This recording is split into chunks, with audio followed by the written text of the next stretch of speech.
May the words of my mouth and the meditations of our hearts be acceptable in your sight, O Lord.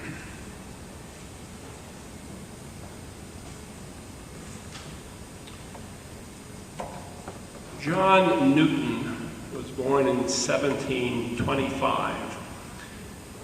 His mother was a Puritan. His father was a sailor. His mother died when he was 7, and when he was 11, John's father took him with him on a ship that he worked on. John very quickly learned the ways of the seamen.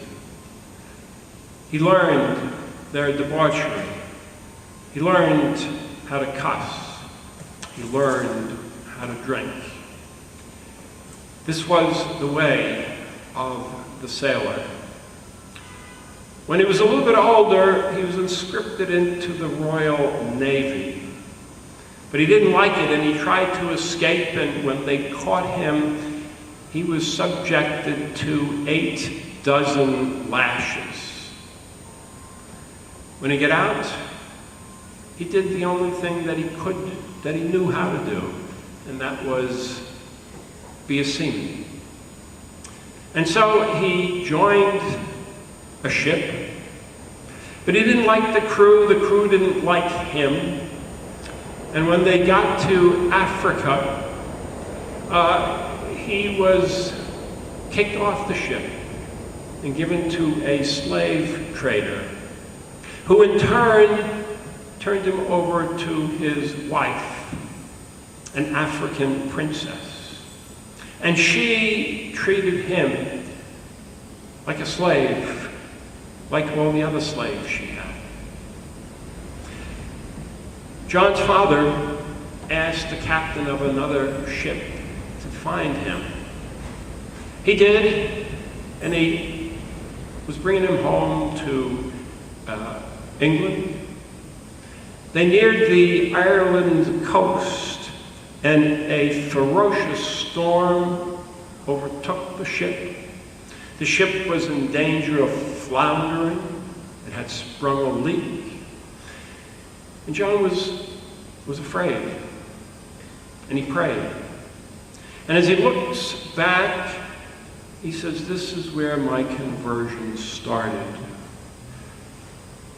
He didn't change completely, but he knew something had happened to him. And he knew the Lord was looking after him, because somehow the cargo in the hold shifted and was able to plug up the hole in the hull, and the ship drifted gently into the Irish coast. He then joined another ship that was involved in the slave trade. And after that, he captained a couple of ships, picking up slaves in Africa, bringing them to wherever he could get the most money. He had a stroke. He had to leave that profession. And he was drawn ever more to Christianity. And when he was 39, he was ordained a priest in the Anglican Church, the Church of England. And while a priest in the church, he wrote 280 hymns.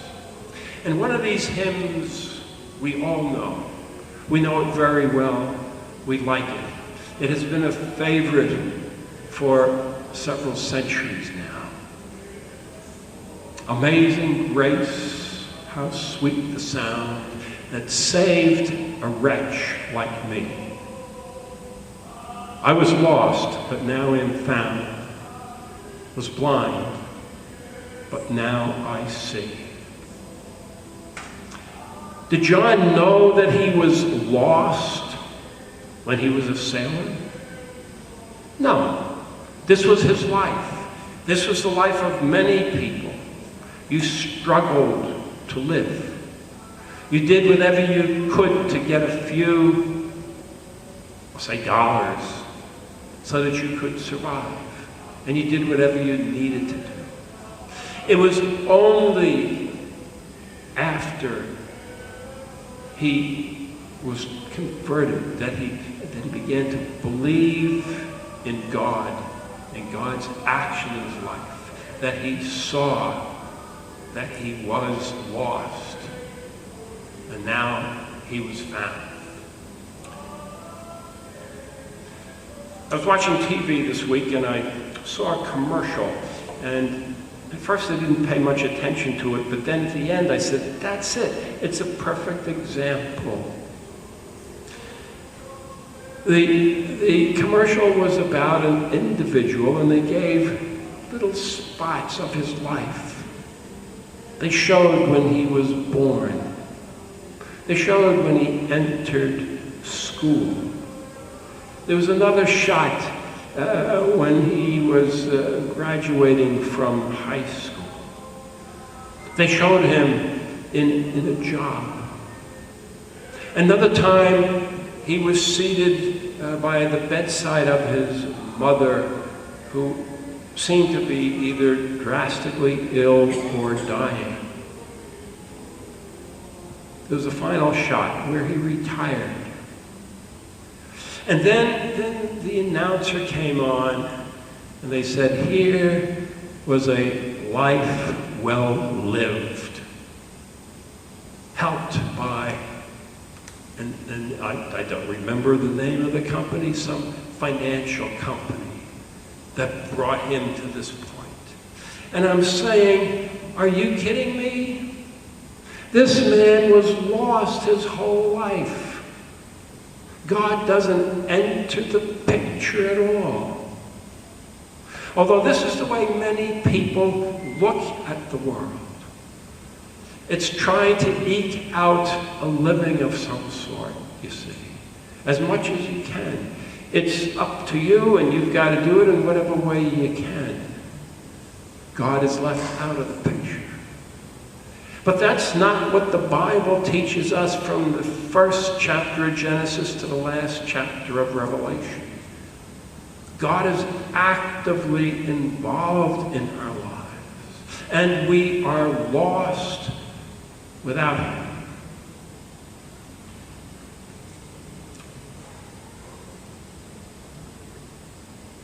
Particularly during the springtime, I notice that we have ants coming into our kitchen. Somehow they get in, small hole somewhere, and they march alongside the wall, and then they come up the wall to the counter, and they're going to look for whatever could be on the counter.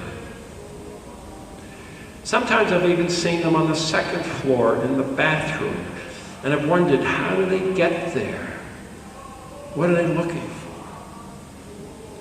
But going back to the kitchen, I watch them, and there are ants coming this way, and there are ants going that way. I don't see them carrying any food.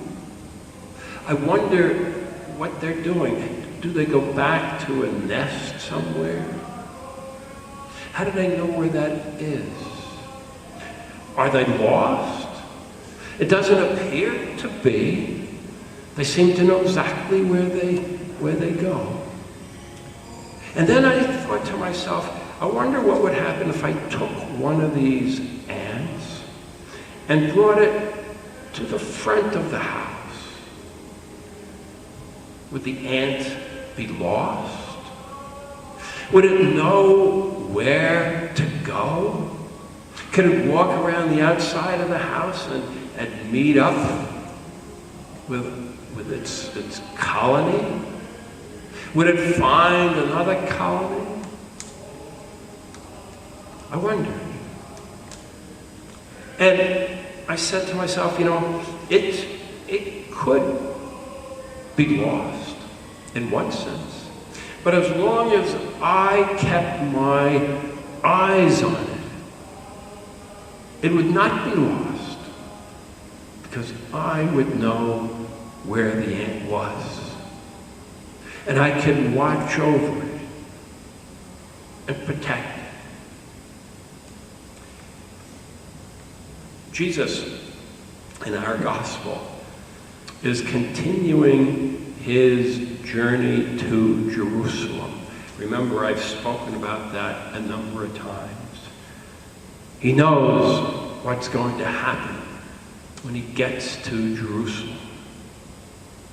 And this colors everything he says, everything he does, every parable that he tells. Well, there are Pharisees and scribes who are murmuring about him because he welcomes so-called sinners, people who were unable to keep the religious law. And then he tells them this parable about the sheep.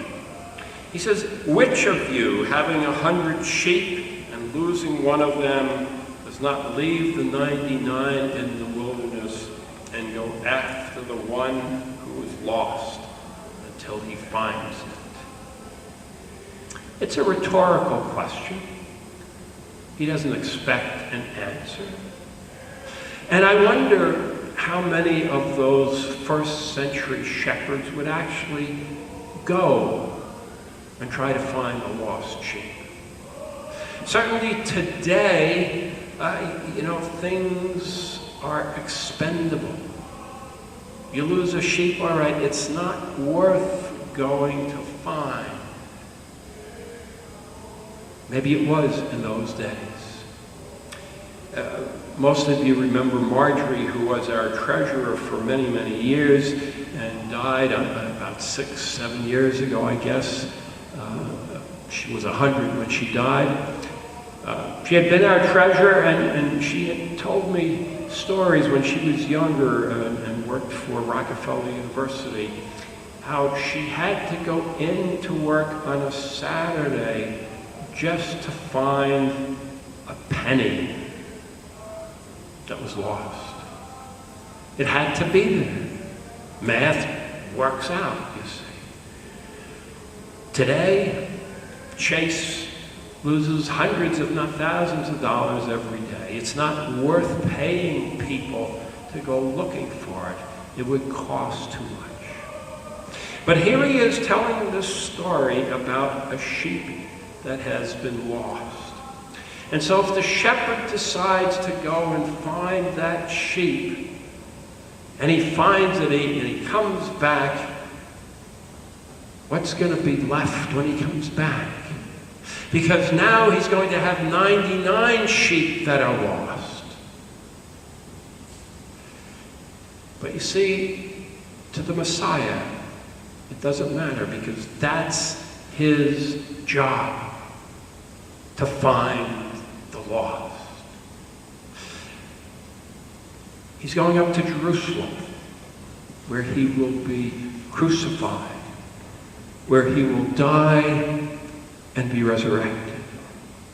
And this is the way that God will reconcile the world to himself.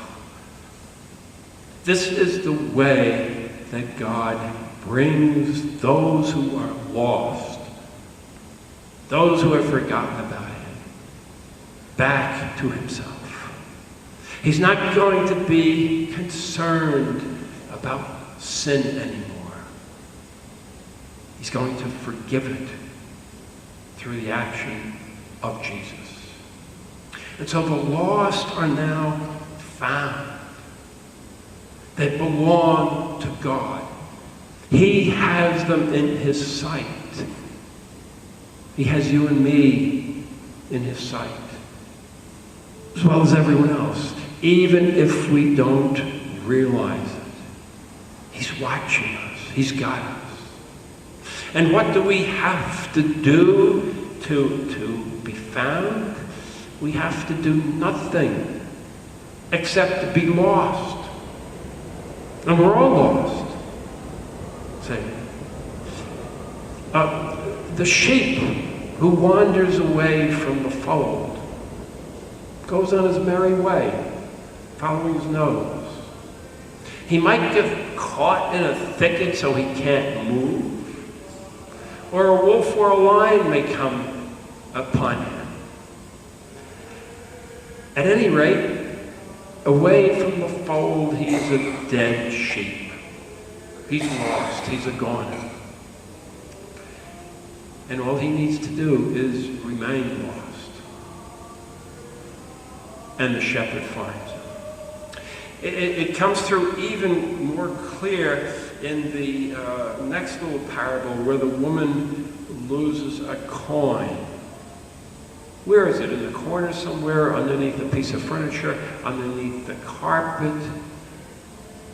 But the coin is an inanimate thing. It can't do anything. It can just lie there. It's of no value to her or to anyone else if you can't spend it. Lying under the carpet is nothing, but that's all the coin can do. And that's all we are asked to do, to be lost, to acknowledge our lostness.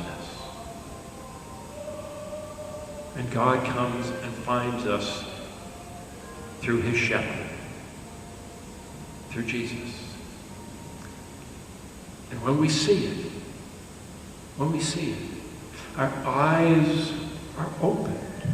We're no longer blind. We see that God has reached out to us.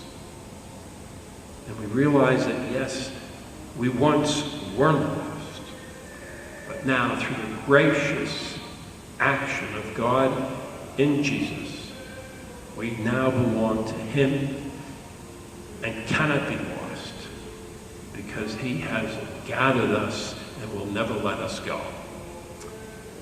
Amen. The peace of God which passes all understanding, keep your hearts and your minds in Christ Jesus. Let us continue with the singing of hymn number 789.